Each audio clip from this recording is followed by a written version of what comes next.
మా అధినేత పవన్ కళ్యాణ్ గారు ఆయన పని ఆయన చేసుకుంటూ, ఆయన శాఖలను ఆయన నిర్వర్తించుకుంటూ వెళ్ళిపోతూ ఉన్నారు. అంటే ఒక పక్క పార్టీ బలోపేతం కోసం మా కేడర్‌కి దిశానిర్దేశం చేస్తూ. కానీ పిలిచి పదే పదే పవన్ కళ్యాణ్ గారిని తిడుతూ ఉంటే ఏ రకంగా సహిస్తారండి? ఆయన మీద ఎన్ని ఆరోపణలు చేస్తున్నారో చూస్తున్నాం వైసీపీ వాళ్ళకి. వాళ్ళకి సమాధానం కూడా చెప్పకూడదు. వాళ్ళు అన్నట్టు పడి ఉండాలి అంటే ఏ వ్యక్తికైనా సరే గాని సహనం, ఓర్పు ఉంటది. కానీ మా అధినేత పవన్ కళ్యాణ్ గారు లోపల అగ్నిగుండంలా మండుతున్నా సరే గాని బయటకి నవ్వుతూ ఒక మాట చెప్తారండి. అదంతా కూడా నేను ఇమ్యూనిటీగా వాడుకుంటున్నాను. తిట్టండి, తిట్టండి అని. అంటే తిట్టండి, తిట్టండి అని తిట్టించుకోవడం ఎవరికైనా సరదానా అండి? ఎవరికైనా కావాలా అది? కానీ పదే పదే వైసీపీ వాళ్ళు పవన్ కళ్యాణ్ గారినే టార్గెట్ చేస్తున్నారంటే దానికి కూటమి కూర్పు కానీ ఇవాళ ప్రభుత్వం ఏర్పడడానికి కానీ కానీ ఇక్కడ ఇంకొకటి ఉంది కృష్ణవేణి గారు, ఒక్క మాట, ఏ రోజు కూడా పవన్ కళ్యాణ్ గారు సహించినప్పటికీ కూడా వైసీపీని ఎండగొట్టకుండా ఆగలేదుగా. మరి మీరు కూడా తిట్టారుగా, మీరేమైనా కామ్గా ఉన్నారా? కామ్గా లేరు కదా. గతంలో కొంతమంది వైసీపీ గోండాలని గతంలో అన్నా ఇప్పుడన్నా అది పవన్ కళ్యాణ్ గారికే చెల్లింది. పవన్ కళ్యాణ్ గారు మాట్లాడిన మాటల్లో ఒక్కోసారి క్లారిటీ మిస్ అవుతుందని వైసీపీ వారు ఆరోపిస్తున్నారు. వాస్తవం లేదంటారా? సార్, క్లారిటీ మిస్ అయింది అంటే అది జగన్మోహన్ రెడ్డి గారికి వాళ్ళ కేడర్ గురించో వాళ్ళ పార్టీ గురించో వాళ్ళు చూసుకుంటే తెలిసిపోతుందండి. ఇప్పుడు సిచ్యువేషన్ తగ్గట్టుగానే మాట్లాడతారు తప్ప లేకపోతే అభూత కల్పనలో లేకపోతే అప్పటికప్పుడు కొత్తగా కంటెంట్ క్రియేట్ చేసుకునో మాట్లాడరండి. అక్కడ జరిగినటువంటి పరిణామాల మీద పవన్ కళ్యాణ్ గారు మాట్లాడుతున్నప్పుడు పవన్ కళ్యాణ్ గారిని తక్కువ చేసి చూపించడానికి కొంతమంది చేస్తున్నటువంటి కుట్ర. అంటే ఆయనకి రాజకీయ పరిపక్వత లేదు, లేకపోతే ఆయన సైకలాజికల్ గా మెంటల్ గా వీక్ గా ఉన్నారన్న టైప్ లో మాట్లాడడం, వైసీపీ నాయకులు కూడా ప్రెస్ మీట్లు పెట్టి మాట్లాడినటువంటి పరిస్థితి ఉంది.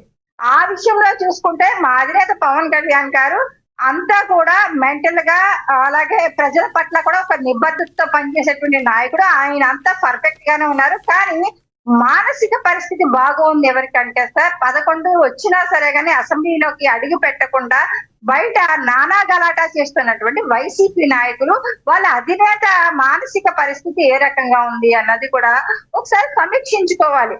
ఎందుకంటే మా అధినేత పవన్ కళ్యాణ్ గారు ఆయనకి ఇచ్చినటువంటి శాఖలు సమర్థవంతంగా నిర్వహిస్తూ ఉన్నారు. అలాగే వైసీపీ చేస్తున్నటువంటి ఎదురుదాడిని సమర్థవంతంగా ఎదుర్కొంటున్నారు. అలాగే మా క్యాడర్ కి పార్టీని బలోపేతం చేయడంలో కూడా ఆయన దిశానిర్దేశం చేస్తూ ఉన్నారు. అంటే అక్కడ క్యాడర్ కూడా మొన్న కూడా కాకినాడ మీటింగ్ లో చెప్పడం జరిగింది. పదే పదే వైసీపీ వాళ్ళు అబద్ధాన్ని ప్రజల్లోకి తీసుకెళ్లి ప్రభుత్వం మీద విపరీతంగా టార్గెట్ చేస్తున్నప్పుడు మీరు మాట్లాడండి అని మా జనసేన నేతలకి, ఎమ్మెల్యేలకి, ఎంపీలకి, ఎమ్మెల్సీలకి కూడా చెప్పడం జరిగింది. అలాగే ఇవాళ కేడర్ లో ఉన్నటువంటి మాకులాంటి నాయకులందరూ కూడా పార్టీ ఆఫీస్కి వెళ్ళినప్పుడు కూడా ఆయన వివరించడం జరిగింది. అంటే దేన్నైనా సరే మేము అనేక సార్లు లోపల చాలా బాధపడుతూ ఉంటాం వైసీపీ వాళ్ళు కానీ గారు గతంలో.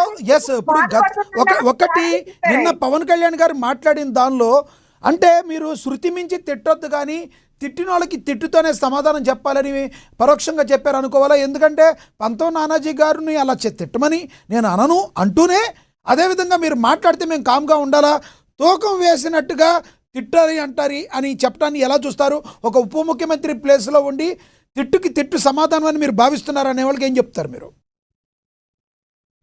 లక్ష్మీనాథ్ గారు ఇక్కడ స్థానికంగా నాయకులు పంతం నానాజీ గారిని ఎంత టార్గెట్ చేసి మాట్లాడారో, ఆయన ఎన్ని భరించారో మా అధినేత పవన్ కళ్యాణ్ గారు మీరు తగ్గండి మన ప్రభుత్వంలో ఉన్నాం కాబట్టి ఆయన ఆపినటువంటి పరిస్థితి. మొదట్లో కూడా పంతం నానాజీ గారిని ఏ రకంగా టార్గెట్ చేసి ఆయన బతుకు తెరువు గురించి కూడా ఏ రకంగా మాట్లాడారు ఇక్కడ దూరంపూడి చంద్రశేఖర్ రెడ్డి గారు అన్నది ప్రజలందరికీ తెలుసు. అంటే ఆయన కుటుంబ చరిత్రని కూడా కించపరుస్తూ మాట్లాడినప్పుడు కూడా చాలా సహనం, ఓర్పుతో పంతం నానాజీ గారికి వ్యవహరించారు అధ్యక్షుల వారి మాట తీసుకుని. కానీ మిటి మీరు పోయి ఇంకా పదే పదే టార్గెట్ చేసి మాట్లాడుతున్నప్పుడు మీరు మాట్లాడండి అన్నప్పుడు మాత్రమే ఇక్కడ పంతం నానాజీ గారు బ్లాస్ట్ మాట్లాడడం జరిగింది. గతంలో కూడా పవన్ కళ్యాణ్ గారు ఎక్కడ పోటీ చేస్తే అక్కడ దూరంపూడి చంద్రశేఖర్ రెడ్డి గారు ఇన్ఛార్జ్ చేయించుకొని పవన్ కళ్యాణ్ గారిని ఓడిస్తానని శపథాలు చేసినటువంటి పరిస్థితి. అలాంటి టైంలో ఇప్పుడు మా నాయకత్వం చేతగాని వాళ్ళు కాదు కదండి. ఇప్పుడు ప్రజల చేత అత్యధికమైనటువంటి స్టేట్ లోనే సెకండ్ ప్లేస్ లో మెజారిటీ తీసుకొని గెలిచారు పంతం నానాజీ గారు. ఆయన ఇక్కడ క్యాడర్ ని బలోపేతం చేసుకోవడంలో కావచ్చు, ఆయన ఇంటి తలుపు ప్రజలు ఏ సమస్య ఉండి ఏ టైంలో వెళ్ళి ఆయన గడప ముందుకెళ్ళినా వాళ్ళకి న్యాయం చేస్తున్నటువంటి పరిస్థితి పంతం నానాజీ గారి దగ్గర ఏ సమస్య వెళ్ళినా పరిష్కారం అవుతుంది అన్నది ఇక్కడికి స్ట్రాంగ్ గా ఉంది కాకినాడ రూరల్. ఒక వాదన చాలా బలంగా వినబడుతుంది కృష్ణవేణి గారు ఒక వాదన చాలా బలంగా వినబడుతుంది. గతంలో పవన్ కళ్యాణ్ గారు చెప్పారు, మాట్లాడారు, మీ మీద దాడి కూడా జరిగింది గతంలోని. కృష్ణవేణి గారు మీరు కూడా దానిలో ఉన్నారనుకుంటా. కాకినాడలో గతంలో దాడి జరిగినప్పుడు భీమలా నాయక్ ట్రీట్మెంట్ అనేది ఇస్తాను అనేది సినిమా డైలాగ్ లాగా చెప్పారు. కానీ ఇప్పటి వరకు కూడా ప్రభుత్వం వచ్చాక ఎందుకు ఆయన మీద చర్యలు తీసుకోవట్లేదు? లోకల్గా ఉన్న జన సైనికులు అందరూ కూడా ఆయనతో కలిసిపోయారు, అక్కడున్న గతంలో ఉన్న వైసీపీ నేతతో కలిసిపోయి ఈ రోజున ఏమీ చేయలేకపోతున్నారు. అది చేస్తాం ఇది చేస్తాం తొక్కినారు తీస్తామని సినిమా డైలాగ్ చెప్పడం తప్పితే అక్కడున్న వారిని ఏమీ చేయలేకపోతున్నారు గత వైసీపీ నాయకుల్ని అనే ఒక ఆరోపణ ఉంది. వాస్తవం లేదంటారా?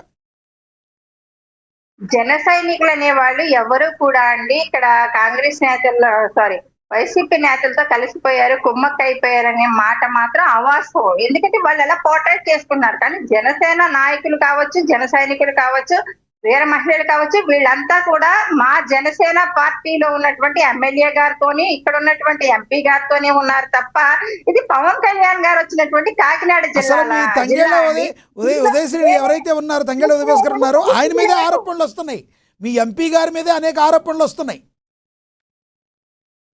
సార్ పని చేసే వాళ్ళ మీద ఆరోపణలు వస్తాయి. ఎందుకంటే ఇప్పుడు ఎంపీ ఉదయ్ శ్రీనివాస్ గారు ఉన్నారు, మా కాకినాడ పార్లమెంట్ ఎంపీ గారు. ఆయన చేస్తున్నటువంటి ఎన్ని కార్యక్రమాలు చేస్తున్నారన్నది ప్రజలందరికీ తెలుసు. కేంద్రం నుంచి ఎన్ని ఫండింగ్ తెచ్చి ఇక్కడ కొత్త కొత్త టెక్నాలజీతో కాలేజీలు ఏర్పాటుతో పాటు స్కాలర్షిప్లు ఇచ్చే విధంగా కూడా ఆయన ఏ రకంగా పనిచేస్తున్నారన్నది కూడా ప్రజలలో తెలుసు. ఇక్కడ అందరికీ కూడా గతంలో ఇక్కడ వంగారు గీతా గారు కూడా పనిచేశారండి.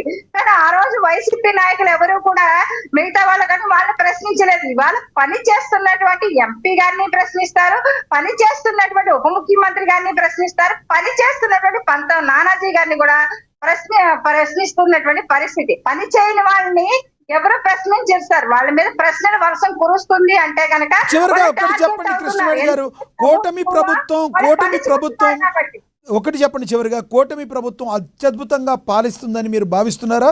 ఇంకా కొన్ని లోటుపాట్లు ఉన్నాయని మీరు భావిస్తున్నారా? నిర్ముఖమాటంగా చెప్పాలి మీరు. గత ప్రభుత్వం కంటే ఏ మేరకు కూటమి ప్రభుత్వం సక్సెస్ అయిందంటే ప్రజలకు ఏం చెప్తారు మీరు?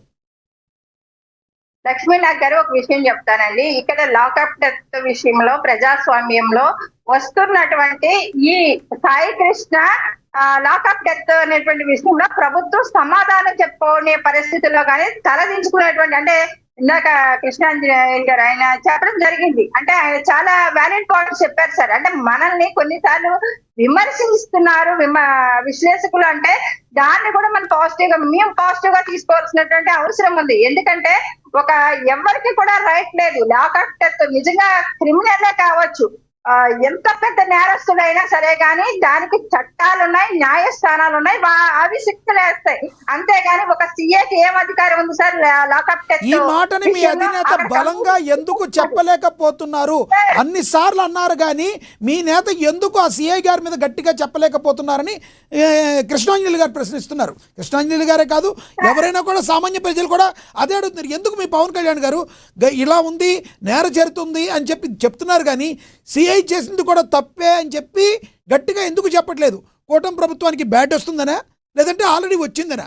ఎందుకు చెప్పట్లేదు సార్? ఆల్రెడీ హోమ్ మినిస్టర్ గారి విషయంలో కూడా మా అధినేత పవన్ కళ్యాణ్ గారు మాట్లాడడం జరిగింది. ఆమె కూడా ఇవన్నింటినీ కంట్రోల్ చేయగలిగితే కనుక ఈ సీఏ లాంటి వ్యక్తులు కూడా ఇలాగ రెచ్చిపోయేటువంటి పరిస్థితి ఉండేది కాదేమో అని మాకు అనిపించింది. ఎందుకంటే ఇక్కడ హోంమంత్రి గారు ఫెయిల్ అయ్యారని కాదు, కాకపోతే ప్రజాస్వామ్యంలో ఎవ్వరికి చట్టాన్ని చేతుల్లో తీసుకున్న